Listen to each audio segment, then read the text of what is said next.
Fear and uncertainty. That's how a Notre Dame student describes her quarantine experience over the weekend.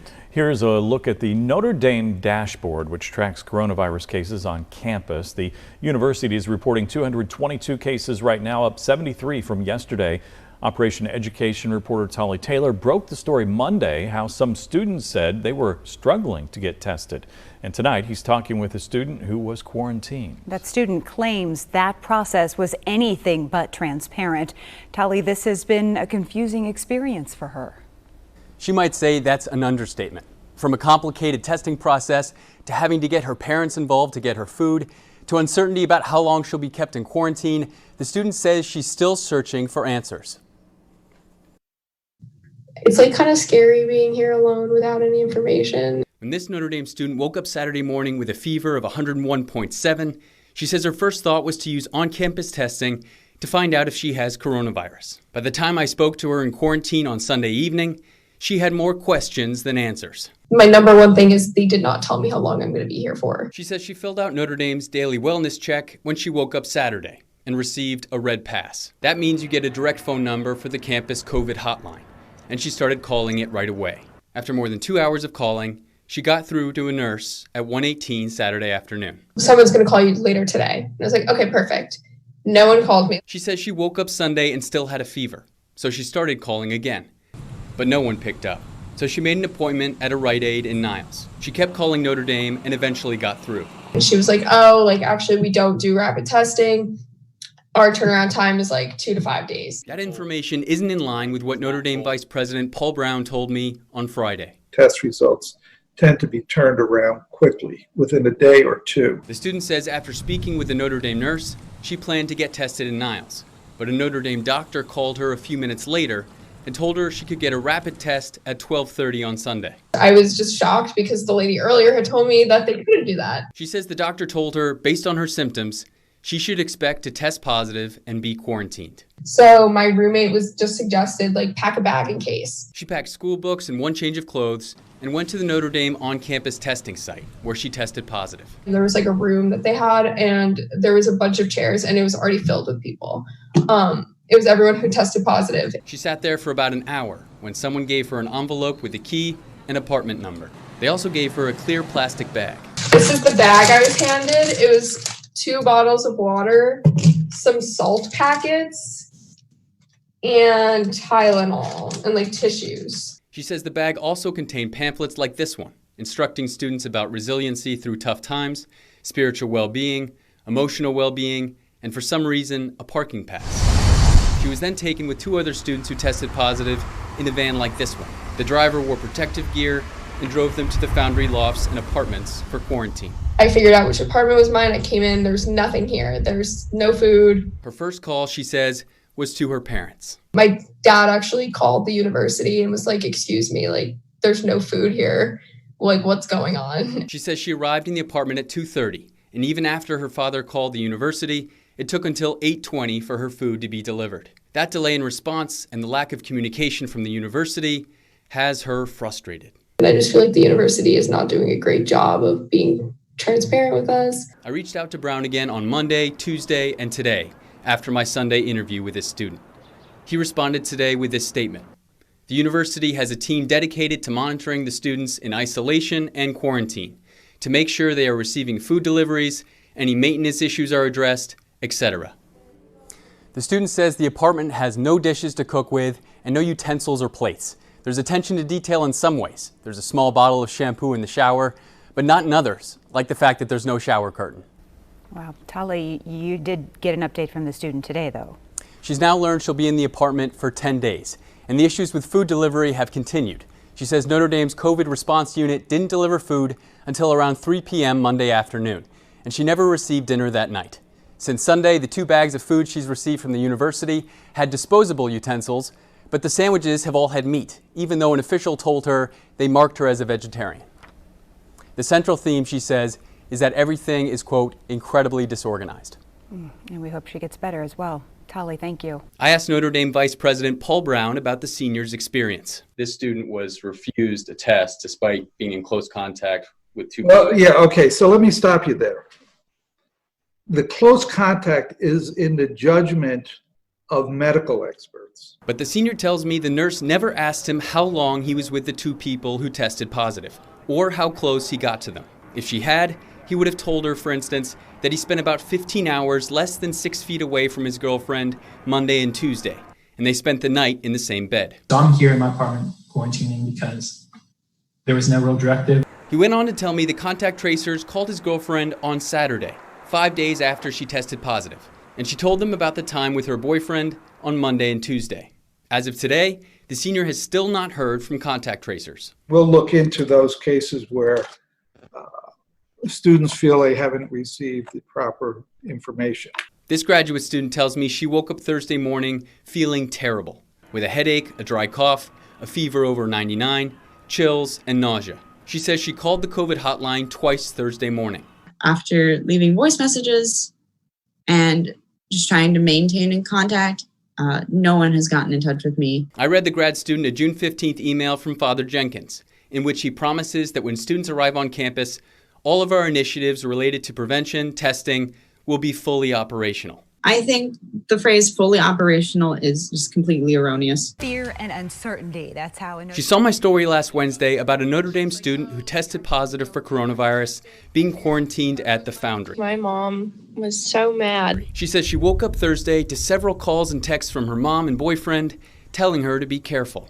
I do have an autoimmune disease, so I do have to be a little bit more cautious about, my interactions. She says she would be particularly vulnerable if she got the virus. I can have a tendency to get sick easier. She says her mother's concern was the empty apartment next door. After your story, my mom was like, what if they're putting people in any empty room? She says she reached out to the Foundry Thursday morning. She got this reply a few hours later. Notre Dame took out a master lease at one of our new buildings. An email blast will be sent out later today addressing this. I don't think this lady knew that that's where I live. Assistant Vice President Dennis Brown responded, throughout the summer, Notre Dame made arrangements with properties near the campus to place students in quarantine or isolation. In the interest of the medical privacy of our students, we are not revealing these locations. I reached out to Elizabeth Gray, a research scientist in health policy and management at George Washington University. She told me, it's unfortunate to see people using HIPAA as justification to withhold information when HIPAA doesn't apply to the situation. In other words, she says HIPAA law doesn't prevent Notre Dame from sharing where they house quarantined students with other students. He says there's a key difference between testing for students and for the entire football team. It includes coaches and staff who were mandated to be tested. So it's different. Using Notre Dame football testing data released today and comparing it to the Notre Dame COVID dashboard numbers released today, a fifth of all Notre Dame's testing since August 3rd has been administered to members of the football program. We felt we should have a regimen that tested them whether or not they were showing symptoms. But that's the grad student's point. As Brown says, it's the university that has mandated testing for the football program.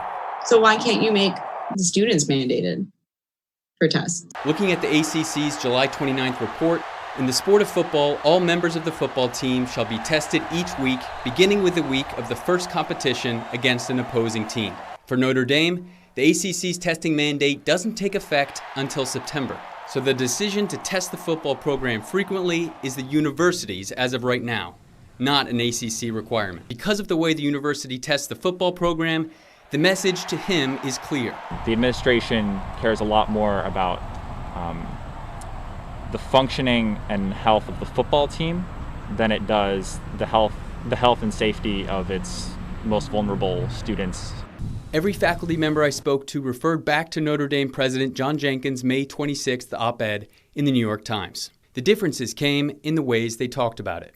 I think it's important to remember the biggest single decision was made unilaterally by John Jenkins back in May. Sociology professor Richard Williams criticizes Jenkins' central claim that some risks are worth taking, and that reopening the university for in-person classes this fall is one of those worthwhile risks. Well, if you want to take those risks, fine, but why you have the right to force everybody else to take those risks with you? There are currently 2 online petitions, one that celebrates Jenkins' decision to reopen in person, and one that calls on Notre Dame to send students home if they want to continue with online classes. Williams is one of the creators of the second petition, and he says while many aspects of the campus reopening went well, the fact that students were switched to online classes after 1 week back signals a major problem with Notre Dame's plan. Its first full test was done on 15,000 students, faculty, and staff. And that did not go well.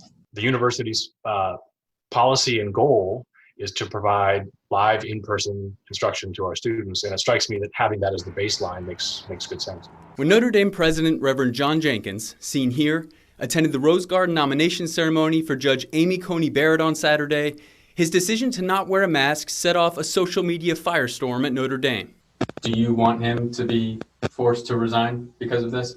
It's necessary to send the message that you can't just continue to fail as a leader and then send empty apologies. Ashton Weber is one of 3 Notre Dame juniors who decided to create this student Senate resolution. It calls for Jenkins to resign for, quote, failure to comply with COVID-19 protocols. They posted it just after 3 p.m. on Sunday, and 24 hours later, it had the required 200 student signatures. Tomorrow, the Student Senate will review the resolution. He's a repeat offender, and if he were a student, he would have been expelled. He's referring to this photo taken in early August, which shows Jenkins shoulder to shoulder with Notre Dame students. He's wearing a mask in the photo, but some students and faculty criticized Jenkins for not following the university's social distancing guidelines. On Monday, Jenkins emailed this apology to students, faculty, and staff. He writes in part, "I regret my error of judgment in not wearing a mask during the ceremony and by shaking hands with a number of people in the Rose Garden. I failed to lead by example at a time when I've asked everyone else in the Notre Dame community to do so." Receiving this apology email less than 2 months after a similar email, the 3 students say, feels like an empty gesture. I know that some of the statements in that email are not true. Ashton points to this photo from the Rose Garden ceremony. The man sitting to the right of Jenkins with a mask on is G. Marcus Cole, Dean of the Notre Dame Law School. That's what really makes me most angry about the email. It wasn't a lapse in judgment. It was a deliberate decision not to match the actions taken by the man next to him. And the national reaction on social media to Notre Dame students rushing the field during a pandemic was just as swift. Jenkins notified students the day after that he was disappointed and that exit testing before semester's end would be mandatory. Articles from national outlets followed. He comes out today and wants to take a shot at the students. What kind of leader are you? And it became a point of focus on certain shows as well. The partying is more concerning than rushing the field. This time with few masks in sight. Photos I saw from a lot of parties, the crowds were pretty dense, and I didn't see many masks. And there's reason to be concerned about these photos. If you look at Notre Dame's COVID dashboard, the window of 4 to 6 days after Halloween weekend saw spikes in positive cases, with 39, 72, and 40 new cases during that time. It's the highest 3-day span since mid-August, when President Jenkins shut down campus and switched classes to online only. If there were spikes following Halloween parties, what might the numbers look like following parties surrounding the Clemson game?